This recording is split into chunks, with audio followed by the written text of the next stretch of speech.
Last time we spoke to him was on the day Russell Wilson got traded, and there was a lot going on in the NFL. We would always want to stop by and talk to the head coach of one of the teams. We love watching play basketball so much. And now he joins us as the head coach of the team at one of the few teams that drew blood on the road in Game 1 of the NBA first round of the playoffs. Joining us on the Mercedes-Benz Vans phone line, the head coach of the Minnesota Timberwolves, Chris Finch. How you doing, Coach? I'm doing great, Rich. Appreciate you having me on. Thanks for coming on, and a very busy time for you. Where have we found you? Walk me through your day in between games 1 and 2 here on this Monday. Well, yeah, we have we're in Memphis still. We decided to stay here, even though we got the extra long break between game 1 and 2. We just feel like it's better to keep that bunker mentality. So just practice. Just how do you keep the troops salty, if you will? On that front. We yesterday we were able to get together, watch some film, have a light practice, kind of sift through the wreckage, figure out where we can get better. We'll do the same thing again today as we kind of rebuild the game plan, get ready for tomorrow night. So what was it like if you are watching game film with everybody, the whole team, watching back Karl-Anthony Towns throw one down on Jaren Jackson? What was that like in your film session? Well, that was we haven't watched that clip, yet. We'll probably save that one for pregame. Okay. We were good. We feel we played really well. We did a lot of things we set out to accomplish. We also felt we left a lot of meat on the bone. We got to do a much better job of keeping Ja Morant out of the paint and off the free throw line. A little bit better job in transition. We did a really good job on the glass. We talked about how important it was for us to rebound against the best rebounding team in the league. So that was a big plus for us. We got to continue that. And then we were happy with a lot of the shots we were able to generate. So, keep making the right play. That's what it's all about this time of the year. Well, I mean, the reason why I bring that play up is not just because it lit up everybody's phones as it happened coast to coast around the world, but because who it was and the manner in which he put 2 points on the board for your team in Karl-Anthony Towns, Coach Finch. I mean, you know, I'm sure the narrative we all talk about in the media that he needs to be more aggressive. He needs to hit the board. I mean, even him winning the 3-point shooting contest had a but quality to it. So what did you think of that? Is this the sort of thing you guys try to get out of him? Well, he's played a little bit like that all season, Rich. I mean, we just haven't, had a national platform, so understandably so. But he's, everybody wants him to be something he's not sometimes. I mean, he's a incredibly talented, in fact, maybe the most talented basketball player I've coached in terms of offensive skill. He can score in the post. He can drive from the perimeter. He makes threes at an over 40% clip, one of the best shooters in the league, not just for a big guy, but for all guys who shoot high volume threes. So, we allow him to play his game, and we move him around the floor based on what they do, matchup-wise. He's a complete luxury. He's been driving a lot this year. He leads the league in perimeter drives from the big guys' position, whether it be centers or forwards. And, every once in a while we'll throw one down like that. But, he's had an outstanding season for us, all NBA for sure. There's no doubt in my mind he's been a top 15 player in the league this year, and I'm just happy now that, people get to watch him play on a national stage. So, in other words, it's like a welcome to our world, this is the way it's been all year long type moment, is what you're saying. Yeah, he's actually not only – he's also had one of the most efficient scoring seasons. I think even the other day he was 11 for 18 for 29 points. He doesn't have to take 20-plus shots to score 20-plus points. He is very efficient with his foul drawing and his three-point making and his finishing around the rim. Chris Finch, head coach of the Minnesota Timberwolves, up one game to none on the Memphis Grizzlies after a 130-117 victory over the weekend here on the Rich Eisen Show. So when you said more meat on the bone, I mean, that's a 13-point win against the 2 seed, a very talented young team in its own right. What do you mean by more meat on the bone that you had from game one? We felt that our transition defense was a little extended. You can't do that against Morant. He's going to live in your paint. We felt that we put him on the free throw line a little bit too much. Got to take those points away.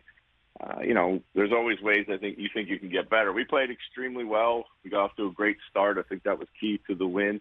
We're going to have to, weather a big start from them we feel is coming. It's tough when you're off for a complete week.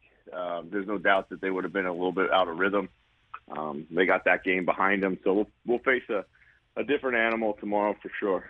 So, well, and one of the things, too, about your team being so fresh coming off of the play-in tournament that a lot of people were talking about, Chris Finch, is that you guys look really fresh for a team that supposedly tired themselves out celebrating. What did you make of that whole conversation nationally about the way your team? Yeah, I didn't pay much attention to it, to be honest, and I thought it was a bit, overplayed. Like, why shouldn't we celebrate these things? This is a franchise that's had but one playoff season in the last 20. One of the losingest franchises in the history of the league over the course of its lifetime. We have a team that is young. It's exciting. Our fans have really taken to it. And I've said this before, Rich, like, We've just played 2 joyless seasons of basketball for the most part. We played without crowds. We played through a bubble, some of us. We played, through testing. It didn't feel like a lot of fun at times. It felt like just an everyday, any old job that none of us at times really wanted to go to. So I think some of that is a reaction to just being able to re-engage with a fan base that's trying to get to know us. And then lastly, the play-in tournament is a unique environment. I love the product. I think it's great for the NBA. But when you're in it, 82 games comes down to one game, and you need one game to validate a season. You need one to get to the playoffs. That's what it felt like for us. We had a really good season, 10 games above 500, 5 games above, the Clippers in the standings. We should easily have been a playoff team in normal construct of a season, but we had to win to validate the season, and that's what it felt like to us. So, listen, we want our athletes to enjoy themselves and celebrate, so I don't think there was any problem with it. I'll be honest with you, and I'm not just saying because I'm talking to you here, Coach. I didn't either, I mean, you have to sing for your supper in that tournament. You know what I mean? Like normally you'd have just automatically gotten your 7th seed and moved on, and but not anymore. And I just saw the photograph of you. We were just while you were talking of you hugging it out with Anthony Edwards. He's just infectious. I mean, walk me through your relationship with him, or your introduction to him, or his role in that environment of your team and your locker room. Yeah, that's the perfect word for him. He is infectious. He has a genuine personality and a smile and a swagger that is backed up by real confidence. Now, when I first got here, Anthony was just new on the scene, didn't have a training camp, was in the middle of, the COVID season, and he was trying to figure out who he was, who the league was, and everything. What we were able to do is kind of help him, guide him to doing some things like try to trim down his game a little bit, do a little bit more of what you're really good at, work on the things that you're not so good at right now, and then keep building. And he has always been very open to coaching, and learning, and he knows who he is and he knows who he's not. And he knows, that he's lucky to have a guy like Karl-Anthony Towns next to him and a guy like D'Angelo Russell next to him to help him when he needs it, but he also is not afraid of the moment. And he's had this great sense of timing to be able to step up when the game needs him. It could be a steal. It could be a big shot. It could be an emotional play. Any of those types of things, he kind of seeks those out. And that's special. And some of the things he's been able to do as a young player, when we first started seeing him, we were obviously extremely encouraged. But then the next question is, okay, can he repeat these things? Mm-hmm. And now we're seeing that he can. And he still has a lot to learn. He still needs to develop more feel and more how to read the game. And sometimes he's just out there hooping. But slowly he's starting to process these things that he's seen all season and say, oh, yeah, I've seen this before. And he'll communicate that to me. And sometimes he sees it late, but he's seen it.